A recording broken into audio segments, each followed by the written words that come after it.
श्री स्वामी समर्थ. तुम्हा सर्वांचं आपल्या चॅनलमध्ये मनापासून स्वागत आहे. आज तुम्हाला मी गुरुचरित्र पारायणाबद्दल सांगणार आहे.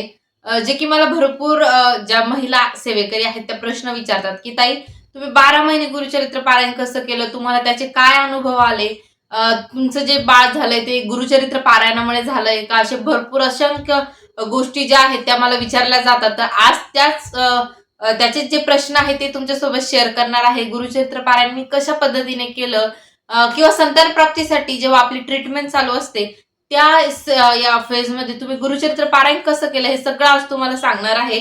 आणि असं होतं ना, जेव्हाही मी दत्त महाराजांविषयी असो, स्वामी महाराजांविषयी असो किंवा श्रीपाद श्रीवल्लभांविषयी असो, जेव्हाही मी सांगते ना की एक मला वेगळीच पॉझिटिव्ह एनर्जी लागते. कारण की जे काही आहे ते आज जी व्हिडिओतून द्वारे सांगते आहे ते महाराजांच्याच इच्छेने, महाराजांच्याच कृपेने आहे. कारण की हे जे 3 ग्रंथ आहेत त्या ग्रंथांनीच आज माझं आयुष्य एवढं छान केलंय. ह्या ग्रंथांनीच आयुष्य आज पालटलंय. कारण की आणि मेन त्यामधलं स्वामी चरित्र आणि गुरुचरित्र हे 2 ग्रंथ जीवात जीव असेपर्यंत स्वतःपासून लांब करणार नाही. कारण की गुरुचरित्र हा ग्रंथ असा होता की कितीही काही झालं तरी याचं पारायण महिन्यातून नाही झालं एकदा तर मनाला अशी हुरहुर लागायची की बाबा आमचं गुरुचरित्र पारायण झालं नाहीये, मी ह्यावेळी महाराजांची सेवा केली नाहीये. आणि त्या गुरुचरित्र पारायणामध्ये दत्त महाराजांची उपस्थिती आपल्याला खूप लाभते. भरपूर जणांना प्रश्न पडतो की खरंच दत्त महाराज ऐकायला येतात का? तर हो, खरंच येतात. जे सेवेकरी मनापासून गुरुचरित्राचं पारायण करतात ना, त्यांनीच या गोष्टीचा अनुभव घेतला असेल की महाराज स्वतः ऐकायला येतात का. आता मी कसे पारायण केले, जेव्हा मी पारायण करत होते काय झालं होतं की आपल्या सगळ्यांना माहिती आहे की एखाद्या गोष्टीसाठी आपल्याला झटणं, त्या गोष्टीसाठी ते काय असतं म्हणून. आणि मला कोणत्याही परिस्थितीमध्ये बाळ लागत होतं की खरडी दुनिया इकडे झाली तरी स्वामी मला बाळ पाहिजे. आणि ते स्वतःच, ना मला IVF ट्रीटमेंट करायची होती, ना मला IUI करायचं होतं. हे कुठल्याच गोष्टी मला करायच्या नव्हत्या. मला जे काही हवं होतं ते नॅचरली आणि माझं स्वतःचं हवं होतं.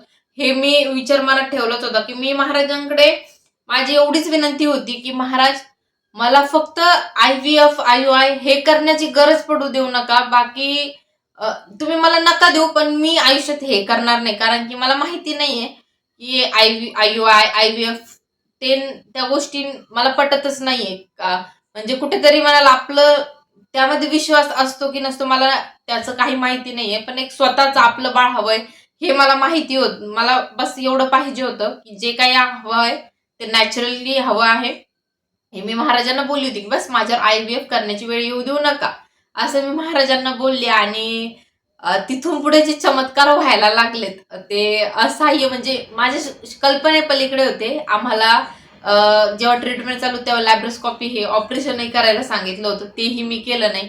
तेही मी महाराजांना सांगितलं की महाराज, मला मी आई होऊ शकते की नाही हे चेक करण्यासाठी लॅब्रोस्कोपीचं ऑपरेशन होतं. तर तुम्ही मला सांगा की माझ्यात ती कॅपॅसिटी आहे का, मी होऊ शकते का. तर जेव्हा माझे ट्विन्स मला महाराजांनी दिले तर ते ह्या गोष्टीसाठी होते की मी आई होऊ शकते. महाराजांनी त्या ऑपरेशन पासून मला वाचवलं. त्यानंतर सेकंड प्रेग्नन्सी राहिली, ती नॅचरली होती. एकही इंजेक्शन, एकही गोळी नव्हती. त्यात महाराजांनी सिद्ध केलं की मी नॅचरली कन्सिव्ह करू शकते, मला बाळ होऊ शकतं. ही होती महाराजांची लीला. आणि तेव्हा माझं 12 पारायणापैकी 3रं पारायण होतं. हे जे 1, 2, 3 हे टप्पे जे घडले हे माझे गुरुचरित्र पारायणही तेव्हा चालू होतं. तर हे असे महाराजांचे चमत्कार आयुष्यात घडतात. तर हे त्या गोष्टीसाठी महाराजांनी मला सांगितलं की की मी प्रत्येक ऑपरेशन माझं महाराजांनी टाळलं तिथे मला ते ट्विन्स देऊन. आणि त्यानंतर सेकंड प्रेग्नन्सी राहिली, तिथे महाराजांनी मला सांगितलं की नॅचरली मी आई होऊ शकते. ह्या असतात महाराजांच्या लीला की आपल्याला कुठेतरी मोठ्या संकटापासून वाचवतात. जिथे आज मी जर ते ऑपरेशन माझं झालं असतं तर भरपूर वेदना, आपले पैसे गेले असते, प्लस त्याला टाकेही भरपूर पडतात म्हणतात, त्रासही भरपूर होतो. एवढं सगळं होऊन जातं आणि प्लस जीवाचे जे हाल होतात तेही होते. आपल्याला त्याने फरक पडेल की नाही, प्रेग्नन्सी राहील ही गॅरंटी नसते त्या गोष्टीमध्ये. तर मी फक्त महाराजांना विनंती केली तेव्हा सेवा चालू होती. हे फक्त गुरुचरित्र ग्रंथामुळे घडलंय बरं का. ते झालं. त्यानंतर दुसरी प्रेग्नन्सी, तेही गुरुचरित्र ग्रंथाचं 2रं पारायण होतं.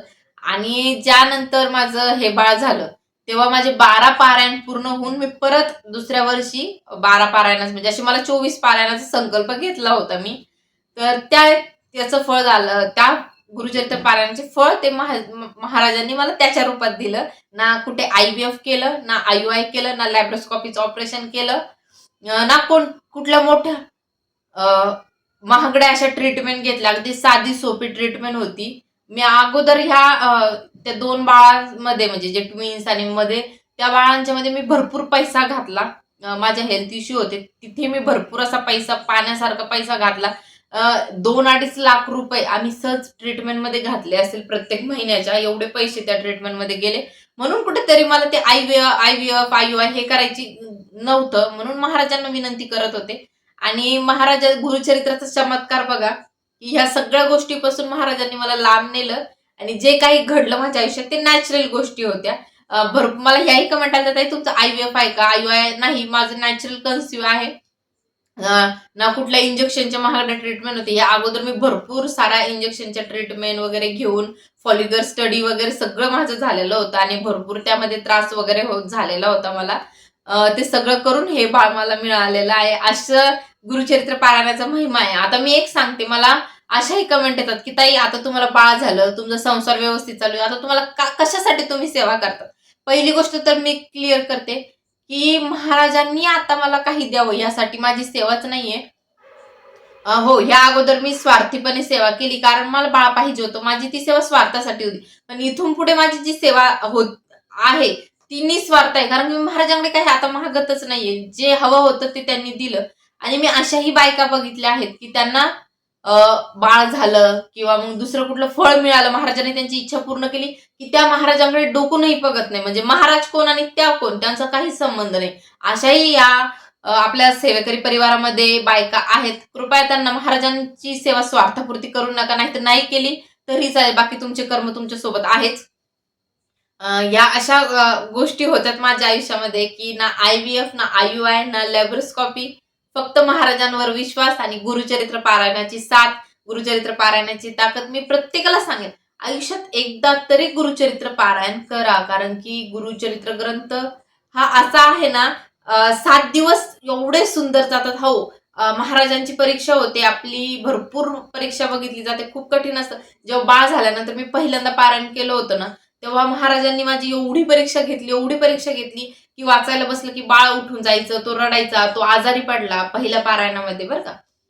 माझं बाळ आजारी पडलं. मला कळत होतं की महाराज ही तुमची परीक्षा आहे, तुम्ही कुठल्याही प्रकारची माझी परीक्षा घ्या, मी तुमची सेवेकरी कट्टर आहे, तुमची सेवा सोडणार नाही, एवढं मात्र नक्की होतं. आणि ते पारायण पूर्ण झालं आणि भरपूर अशा गोष्टी त्या पारायणानंतर छान झाल्या. ज्या गोष्टी युट्यूब संदर्भात बी भरपूर अशा गोष्टी चांगल्या झाल्या त्या पारायणाच्या नंतरच. माझ्या आयुष्यामध्ये भरपूर बदल झाले, बाळही छान झालं. म्हणजे मला कुठेतरी काळजी होती की बाबा तो आताच या ICU मध्ये बाहेर आलाय, मी त्याला कसा सांभाळू. मी लगेच त्यानंतर माझं सिझरियन झालं, घरामध्ये 2 बाळ आहेत, त्यांना कसं सांभाळायचं, भरपूर अशा गोष्टी होत्या. पण त्या पारायणानंतर सगळं क्लिअर झालं. आणि असं म्हणतात की पोस्टपार्टम डिप्रेशन, जे की डिलिव्हरी नंतर बायकांना येतं, हो मलाही आलेलं आहे, येत होतं, मागेही होतं. पण त्यातून सावरण्याची ताकद तारक मंत्र आणि गुरुचरित्र ग्रंथ देतो. आणि मी ते गुरुचरित्र यासाठी केलं होतं की मला कुठेतरी ते टेन्शन आलेलं होतं, मी त्यातून जात होते. आणि माझी एक इच्छा, माझं ह्या कारणामुळे माझ्या बाळावर दुर्लक्ष होतंय माझं, आणि मला ह्या गोष्टीतून निघण्यासाठी मी ते गुरुचरित्र पारायण केलं होतं. आणि आता एक सांगते, ज्यांना कोणाला गुरुचरित्र सामूहिक पारायण करायचं, आता आपण केंद्रामध्ये सामूहिक पारायण करतो, ज्यांना कोणाला ते पारायण करायची इच्छा आहे अशा भरपूर जणींसाठी आपण स्वामी समर्थ सेवेकरी परिवार ग्रुप खोलला आहे व्हॉट्सअपचा. जर ज्या कोणाला त्या ग्रुपमध्ये ऍड व्हायचं आहे आणि गुरुचरित्र पारायण सेवा करायची, ज्यांना सेवा करायची आहे त्यांनीच त्या ग्रुपमध्ये ऍड व्हा. अशा सगळ्यांसाठी आपण गुरुचरित्र पारायणचा जो सोहळा आहे तो आयोजित केलेला आहे. आपण पुढच्या हप्त्यामध्ये त्यामध्ये गुरुचरित्र पारायण घेणार आहोत. ज्यांना कोणाला सहभागी व्हायचं असेल मला इन्स्टाला मेसेज करा, आपण तुम्हाला त्या ग्रुपमध्ये ऍड करूयात. व्हिडिओ आवडला असेल तर नक्की लाईक शेअर सबस्क्राईब करा. सेवा करा सेवे